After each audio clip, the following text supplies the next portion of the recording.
আসসালামু আলাইকুম। অনেক দিন পরে একটা ভিডিও করতেছি, তাও আবার গ্রামের বাড়িতে এসে। ভিডিওর ভিডিওর সাথে আসলে ভিডিওর যে শিরোনাম, এই কন্টেন্টের সাথে মিল নেই। কারণ কিনে ভিডিও করব সেটা আসলে বুঝতে পারতেছিলাম না। তারপরে মনে হলো যে না, ভিডিওটা করতে হবে। বসে আছি গ্রামের, যে মেঘলা আকাশ, বাতাসে প্রচুর বাতাস হইতেছে। ভাবলাম যে আগে একটু কথা বলি আর কি। একটা বই পড়তেছিলাম, এই যে এই বইটা পড়তেছিলাম। এটা হচ্ছে আল কোরআনে মর্মবাণী, নিত্যদিন শত আয়াত। বসে বসে এখানে পড়তেছিলাম এই মাচাঙের উপরে। কিন্তু তার আগে কিছু দুঃখের কথা আছে এই কোরআনের নিত্য দিন শত আয়াত, এটা নিয়ে কথা বলবো একটু পরে। তার আগে আসলে জীবন নিয়ে একটু কিছু কথা বলা উচিত। আসলে কি, আমরা যারা এই জীবনের তাগিদে বিভিন্ন পেশায় নিযুক্ত আছি, সরকারি বেসরকারি বিভিন্ন চাকরিতে আমরা নিযুক্ত, আসলে বলা যায় জীবনের তাগিদেই কাজ করতে হয়। আপনি ধরেন প্রাইভেট চাকরি আসলে সমাজ থেকে বিচ্ছিন্ন হয়ে করতে হয়। কারণ এই ধরেন আমি যে পেশায় নিয়োজিত আছি এখানে এমন একটা পেশা, এটা মানে মেন কথা হচ্ছে যে নিজে দায়িত্ব যখন নিজের উপরে থাকে সেটাকে অবহেলা করার কোনো সুযোগ নেই। সুযোগ তো নেই, বরঞ্চ ফাঁকি দেওয়ারও কোনো সুযোগ নেই। ধরেন আপনার ক্ষুধা লাগছে, আপনি খাবেন, সেটা কী ফাঁকি দিবেন? তো ক্ষুধা লাগছে, খেতে হবে। মানে যেটা দিয়ে আপনি জীবন মান চলতেছে সেখানে ফাঁকি দেওয়ার কিছু নাই। কথাগুলো এই জন্য বললাম, এগুলো আসলে কোনো কন্টেন্ট না, নন কন্টেন্ট, মানে ভগবগানি ভিডিও বলতে পারেন। আমি ঢাকাতে ছিলাম, আমার নানু মারা গেছে এই কয়েকদিন 3 দিন আগে। আমি তার শেষ জানাজা নামাজে অংশগ্রহণ করতে পারিনি। এটা বলতে পারেন এক প্রকার দুইটা কারণে। একটা হচ্ছে চাকরির জন্য, কারণ যে দায়িত্ব ছিল ওইটা আমি আসলে স্টপ করে আসার মতো সিচুয়েশন ছিল না। আপনি বলতে পারেন যে সিচুয়েশন কোনো হয় নাকি, না হয়, কারণ হচ্ছে আবার বলতে পারেন একটু মনের টানটাও কম ছিল। কারণ হচ্ছে যে নানার ভালোবাসা হয়তো ওইভাবে পাই নাই, এই জন্য হয়তো ওই অ্যাসপাইরেশনটা কাজ করেনি যে আমাকে একান্তে উপস্থিত হতে হবে। দুইটা ব্যালেন্স করে দেখলাম যখন যে না, আমার এইখানে জায়গাটা খুব জরুরি। কারণ আমি যে দায়িত্বে আছি এই দায়িত্ব আসলে অন্য কাউকে দেওয়ার মতো ছিল না, যে দিয়ে যে আমি আসবো, তার উপরে দায়িত্বটা দিয়ে যে আসবো, ওরকম কোনো পার্সন ছিল না। আর সিচুয়েশনটা ওইরকম ছিল না আর কি। যাই হোক, এর জন্য আসলেই একটু মনও খারাপ ছিল।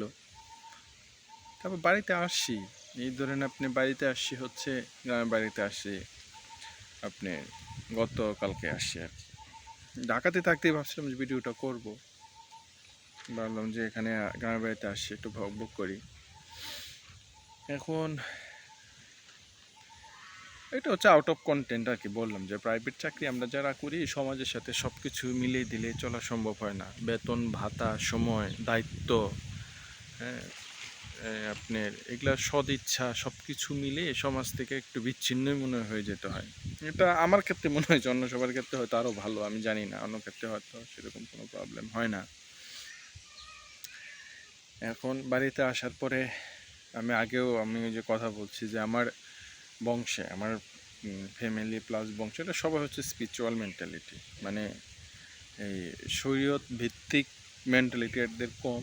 এরা সবসময় কেউ আধ্যাত্মিক চর্চাতেই থাকে, আধ্যাত্মিক চর্চা এবং কোরআন অনুযায়ী ওইটাকে প্রায়োরিটি দেয় বেশি, মানে সুন্নাহ থেকে কোরআনে প্রায়োরিটি দেয় বেশি। আসলে পারে সাধারণতই দেখা যায় যে আমার বাপ চাচা, ইনফ্যাক্ট আমার বাবা, ভাই বোন, এদের সবার সাথে বসে আলোচনা হয় বিভিন্ন বিষয় নিয়ে। হ্যাঁ, এটা এটা এটা এটা সেটা, তুই আসছিস, তুই কি জানিস, কত দূর পড়াশোনা করলে, এই সে বিভিন্ন বিষয় নিয়ে।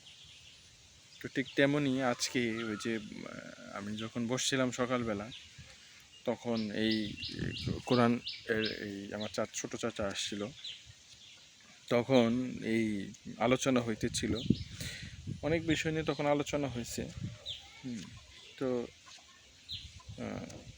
তাদের সবাই সবার এন থেকে ঠিক আছে, যার যার আলোচনা থেকে ঠিক আছে। তো আমি এবার আমার অফিসে যে আমার স্যার আছে, স্যারের সাথেও মাঝে মাঝে এগুলো নিয়ে তর্ক বিতর্ক হয় আর কি, মানে ইথিক্যাল আলোচনা আর কি। যাই হোক, এই ইটি নিয়ে নামাজ টামাজ নিয়ে। তো আজকে সকালে যে বিষয়টি নিয়ে চাচার সাথে আলোচনা হলো, সেটা আপনাদেরকে একটু দেখেন। এটা হচ্ছে এই যে লেখা আছে এখানে সূরা, এটা হচ্ছে সূরা আনকাবুত আয়াত 45। সূরা আনকাবুত আয়াত 45। এখানে আপনারা দেখতে পারতেছেন কিনা, আপনারা ওই দেখে নিতে পারেন আর কি। আমি আপনাদেরকে একটু পরে শোনাই। সূরা আনকাবুত আয়াত 45-এ প্রথম বলতেছে যে, এখানে যে আমি দেখা এখানে আছে যে, নিশ্চয়ই নামাজ মানুষকে অন্যায় ও অশ্লীলতা থেকে রক্ষা করে। এটা হচ্ছে একটা উপদেশ বলতে পারেন, যে নামাজ মানুষকে অন্যায় ও অশ্লীলতা থেকে রক্ষা করে। এটা শেষ দাড়ি, মানে এখান পরে দেওয়া আছে দাড়ি। হ্যাঁ, তারপরে আবার বলতেছে, আল্লাহ বলতেছে এই সূরাতে, নিশ্চয় আল্লাহর স্মরণ, ব্রেকেটে দেওয়া আছে, দেখেন ব্রেকেটে দেওয়া আছে জিকির। দেখায় এই যে, নিশ্চয় আল্লাহর স্মরণ ব্রেকেটের জিকির সবচেয়ে ভালো কাজ। তো এটা নিয়ে আলোচনা করলাম আর কি। এখানে বলতেছে সূরা আনকাবুতে যে নামাজ মানুষকে অন্যায় ও অশ্লীলতা থেকে রক্ষা করে, আর নিশ্চয় আল্লাহর স্মরণ তথা জিকির সবচেয়ে ভালো কাজ। সূরা আনকাবুত আয়াত 45। তো এইটা নিয়ে আলোচনা করলাম। এটা নিয়ে ঢাকাতেও আমার এক অফিস কলিগকে যখন বললাম আমি, যে এইটা তো হচ্ছে নামাজ মানুষকে অশ্লীলতা এবং অন্যায় কাজ থেকে রক্ষা করে, আর হচ্ছে জিকির হচ্ছে ভালো উত্তম কাজ। সে তখন বলতেছে কীভাবে জিকির করবে, এই সে বিভিন্ন হাদিস মাদিস এনে জিনিসটাকে সে গোলায় ফেলছে। তো ওই জিনিসটা জিকির কীভাবে করতে হবে, এই যে বললো আল্লাহ যে জিকির হচ্ছে সবচেয়ে ভালো কাজ, তাহলে জিকিরের কিন্তু ইনস্ট্রাকশন দেয়া আছে, কোরআনই দেয়া আছে। বলতেছে ভালো কাজ, এটা ইনস্ট্রাকশন দেয়া আছে, সেটা দেয়া আছে আপনি সূরা ইউসুফেই। আল্লাহ তাআলা প্রথমে 3 নম্বর আয়াতে বলতেছে, নাকুসু আলাইকা হাসানাল কিসাসিস, আমি তোমাদের ভিতরে সর্বোত্তম কাহিনী বর্ণনা করেছি। সেখানে বিভিন্ন ধরনের কাহিনী বর্ণনা করছে। ইউসুফ আলাইহিস সালাম ঘটনা আছে, আইয়ুব নবীর ঘটনা আছে। সবচেয়ে এই জিকিরের বিষয়টা আপনি নিতে পারেন হচ্ছে আইয়ুব আলাইহিস সালামের জীবনী থেকে। কারণ আইয়ুব আলাইহিস সালামের জিকিরিল্লাহি ওয়ালিল আলবাব, আল্লাহ তাকে ঘোষণা করছে যে যিনি সবসময় জিকিরে থাকতেন। তো তখন তো নামাজ ছিল না আইয়ুব আলাইহিস সালামের, তখন তাহলে উনি কীভাবে ইবাদত করছে? এবং সে আল্লাহ একদম উন্নত, তার নামে কোরআনের আয়াত আছে। এবং আল্লাহ বলছে যে যারা প্রজ্ঞাবান লোক আছে তাদের জন্য এই আইয়ুব আলাইহিস সালাম জীবনের ভিতরে শিক্ষা গ্রহণ করার জন্য অনুরোধ করছে, যে তারা যেন তার কাছে শিক্ষা গ্রহণ করে। তাহলে সেটা কি? এই জিনিসটাই আমি সকাল আলোচনা করছি, যে হ্যাঁ, নামাজের সেই উত্তম জিকির, সেই জিকিরটা কীভাবে করতে হবে সেটা স্পষ্ট কোরআনে দেয়া আছে।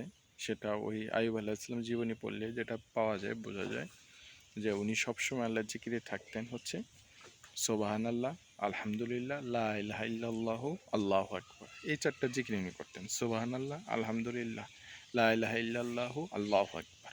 এই 4টা জিকির সবসময় উনি তার অন্তরকে ভিজিয়ে রাখতেন। এবং উনি এতবার আল্লাহর অভিমুখী হতেন, এত আল্লাহর প্রিয় বান্দা ছিল যে উনি দোয়া করা মাত্র আল্লাহ রেসপন্স করছে। এটাও কোরআনে আসছে। ওনার দোয়ার সেটাও কোরআনে আসে, সেটা কীভাবে করা হয় সেটা আপনারা দেখে নিতে পারেন। সেটা ওই ইয়েতে আছে, কোরআনে দেয়া আছে, সূরা ইউসুফের ভিতরে আছে। আমরা যেরকম ইনিশিয়ালি যে দোয়াগুলা করি, আল্লাহ তুমি এটা করে দাও, ওটা করে দাও, এটা অর্ডার টাইপের হয়ে যায়। এগুলো আসলে এই দোয়া এইভাবে করা উচিত না। দোয়ার ক্ষেত্রে যে বলা আছে কোরআনে দোয়ার জন্য আলাদা একটা ভিডিও হয়তো আমার করার ইচ্ছা আছে। দোয়ার জন্য অনেক ভিডিও আছে, অনেক বই আছে, শুধুমাত্র কোরআনের দোয়া যেগুলো, সেটা আপনি এভাবে করতে পারেন। যাই হোক, এটা হলো মোটামুটি একটা বকবকানি আলোচনা করলাম আর কি। বাড়িতে আসলে বাপ চাচাদের সাথে বসলে বিভিন্ন বিষয় নিয়ে আলোচনা হয়। সেই পরিপ্রেক্ষিতে মনে হলো যে আমি একটু আলোচনা করি, মনের দুঃখ শেয়ার করি। ইউটিউব ফেসবুক তো খুব সুন্দর মাধ্যম আলোচনা করার জন্য, বকবকানি ভিডিও করা যায়, যা না তা করা যায় আর কি।